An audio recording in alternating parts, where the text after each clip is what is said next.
পরিস্থিতিতে আমরা সংবিধান এবং সংসদের কার্যপ্রণালী বিধির বিধান অনুসরণ পূর্বক ত্রয়োদশ জাতীয় সংসদে সভাপতিত্ব করার জন্য 5 বারের মতন নির্বাচিত জাতীয় সংসদ সদস্য জনাব ডক্টর খন্দকার মোশাররফ হোসেনের নাম প্রস্তাব করছি।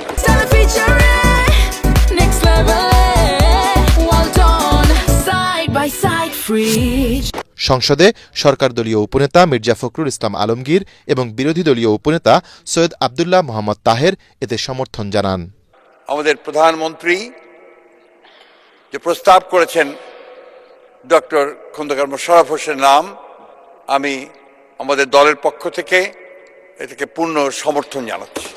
মাননীয় প্রধানমন্ত্রীর এই প্রস্তাবকে আমরা বিরোধী দলের পক্ষ থেকে পূর্ণ সমর্থন জানাচ্ছি। তবে এটা আরও খুব ভালো হতো যদি মাননীয় প্রধানমন্ত্রী বা তার প্রতিনিধি এই বিষয়ে বিরোধী দলের সাথে একটু আলোচনা করতেন। পরে সংসদ সভাপতি স্পিকার পদে হাফিজ উদ্দিন আহমদ বীর বিক্রম এবং ডেপুটি স্পিকার পদে ব্যারিস্টার কায়সার কামালের নাম প্রস্তাব করেন। সংসদ সদস্যদের কণ্ঠভোটে বিনা